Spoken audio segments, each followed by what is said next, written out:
Okay. Hello everyone, and welcome back to more Warhammer 40,000 Inquisitor Martyr, which will be the review of the Ketaphron Destroyer Plasmid Tech Adept. And also, the reason why I'm on a mission here is I was doing the level 110 missions. I managed to get a couple of missions that were pretty good, but a couple of other missions were like, they took me, I think the longest mission was like 30 minutes, which was fucking stupid. Anyway, the reason why I came back is this. I finally got my thing finished. So we are now in the Hall of Heroes, and we have our tier 5 Empyrean Sphere and everything else. Don't care about this. Let's open that anyway. I also came fourth in the weekly glory, and that is it, completely finished. We're not coming back to this season anymore. Season of the Warp Surge is completely finished. Anyway, let's open this, see what I get.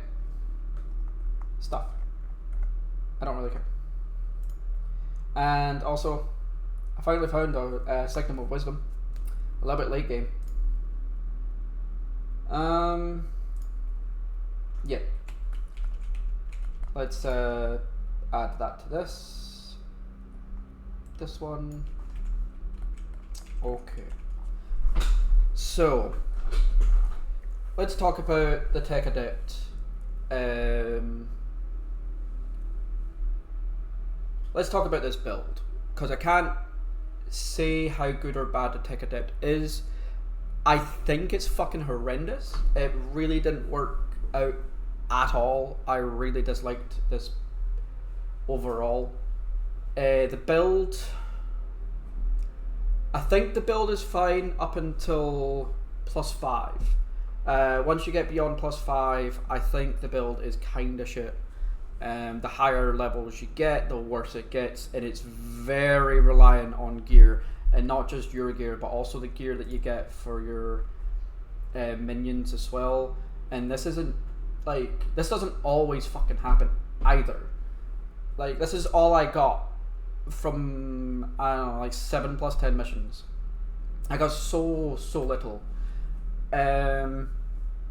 So it's not the fact that you have to figure out your own gear, and then your own gear has to have a lot, like you have to gear up your own defenses, and then you have to gear up their defenses, and you have to gear up their attacks, and you have to gear up all of their stuff, but at the same time you have to make sure that you're strong enough.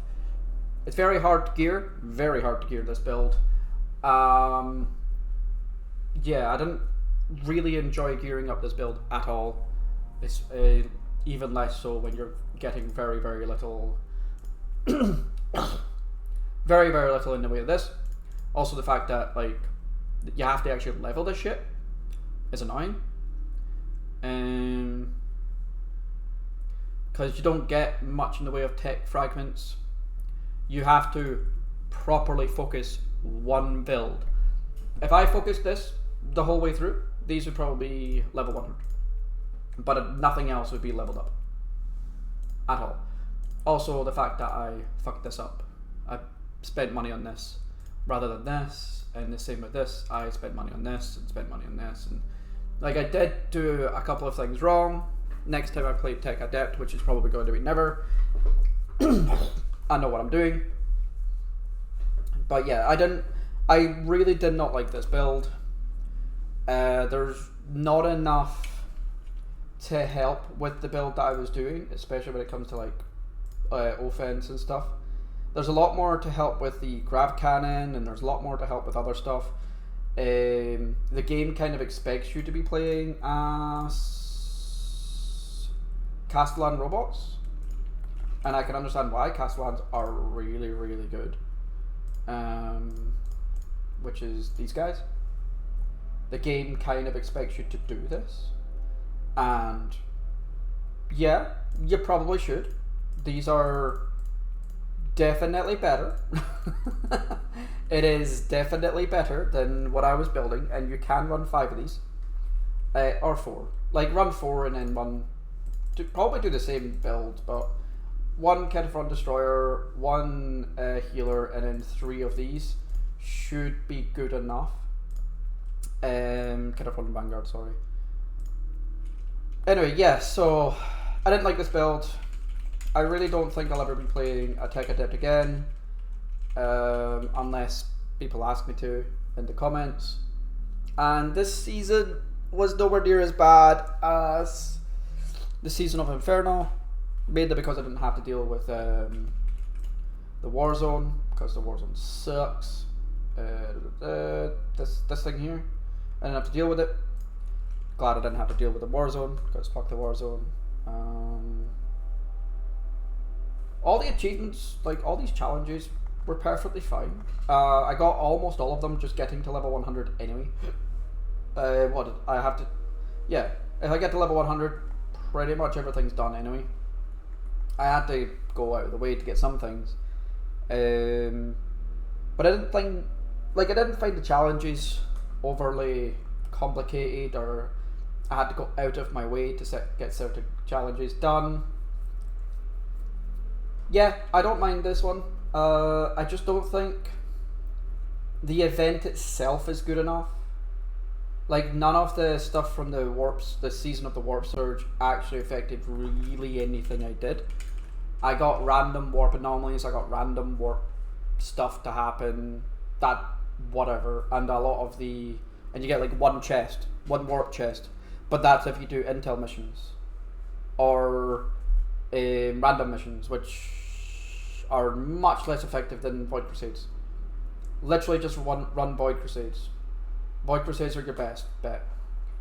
Yeah, so Warp Surge, better than Inferno, but probably worse than the rest. This is probably the second worst. You'll see why I say that once we start playing the other seasons. Anyway, I'll say goodbye in a second. I just want to showcase how much quicker this was compared to my other characters. This took me 44 hours, 45 minutes. This took me 58 hours. So I managed to reduce the time it took by 14 hours without having a Signum of Wisdom. If I had a Wisdom Signum, it would have been a lot better. And also, if you look here, we did a lot more Void Crusades, because Void Crusades are a lot better. We actually killed more people with this. Yeah. But yeah, I think this was just overall worse. But yeah, if I go from 116 hours to 58 hours to 44 hours. So getting level 100 has taken me 40 hours now. It should take less next time around. It should take around about 40 hours. I don't think I'll get much less than 40 hours. If I can't do like plus 10s very fast. If I can once I start getting the ability to, I can do plus 10s really fast, then it's going to be really quick. Like this guy could have done it much faster. I could have leveled this guy so much faster if I didn't have to do a lot of the shit that I had to do. Anyway, thank you all very, very much for watching. I hope you all had fun, and I will see you all when the Hierophant comes out. Have fun, and bye bye.